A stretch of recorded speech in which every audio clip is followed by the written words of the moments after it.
सिद्धेश्वर महाराज, आपकी ये मंदिर वाली जो जगह है वो कितने एकड़ में फैली हुई है? 22 एकड़ में। 22? जिसमें 322 छोटे छोटे मंदिर हैं भगवान के। ओहो, माने भगवान का पूरा शॉपिंग मॉल ही सजा के रखा है। साइलेंस।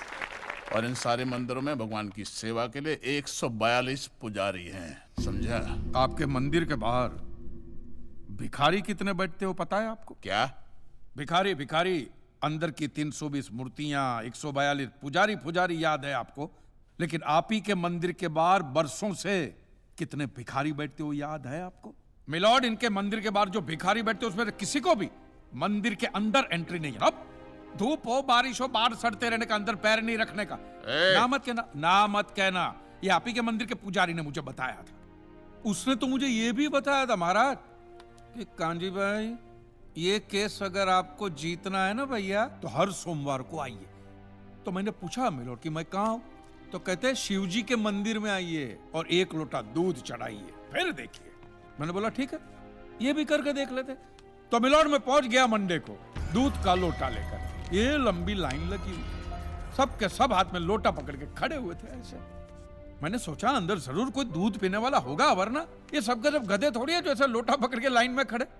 मेरा नंबर है, मैं अंदर गया, अंदर कोई नहीं था दूध पीने वाला, कोई नहीं। बीच में वो काला पत्थर पड़ा हुआ था। उसे शिवलिंग कहते हैं, मूर्ख। हाँ, शिवलिंग, शिवलिंग पड़ा हुआ था।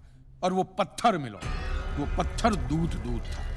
और वो पत्थर के बिल्कुल बगल में से छोटी सी पतली सी नाली में से वो सारा दूध बाहर की ओर जा रहा। मैंने बोला कि यस, बाहर तो कोई खड़ा ही खड़ा होगा दूध पीने वाला। देखा, बाहर भी कोई नहीं था। वो सारा दूध मिलो उस नाली से निकलकर बाहर गटर में जा रहा। Total waste.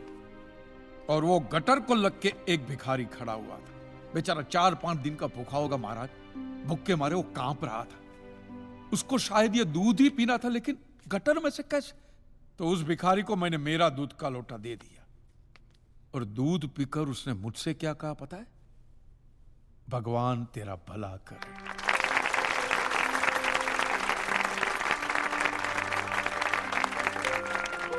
तो मंदिर में आने वाला एक एक इंसान वो पत्थर पे दूध डालने के बजाय किसी गरीब के पेट में डाले ना, तो सबसे ज्यादा पुण्य मिलेगा।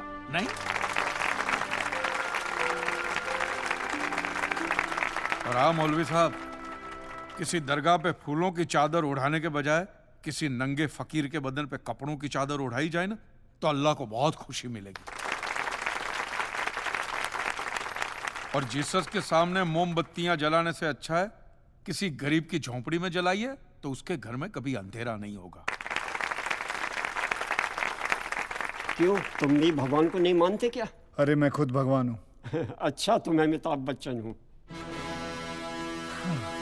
देखो कांजी, दूध, चद्दर, मोमबत्ती ये सब चढ़ाना एक प्रथा है।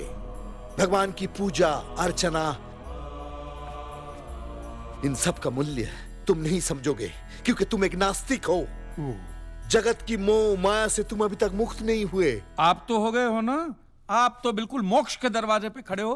तो ये जो रीति रिवाज के नाम पे ढोंग चलते, उनको बंद करवाइए ना महाराज। शनिवार को हनुमान जी की मूर्ति पे कितना तेल बर्बाद होता है पता है आपको? लोग 2 रुपये के 5 रुपए के सिक्के यूं यूं यूं करके मूर्ति पे चिपकाते हैं। हनुमान जी इन सारे चिल्लर का क्या करेंगे? कांजी भाई बिल्कुल ठीक कह रहे हैं। साईं बाबा अपनी पूरी जिंदगी गरीबों के लिए और गरीबी में जिए। जब तक वो जिंदा रहे तेल की एक एक बूंद के लिए दर बदर भटकते रहे, और आज उनके मरने के बाद उनके लिए करोड़ों का सिंहासन, सोने का मुकुट, किसके लिए बताइए।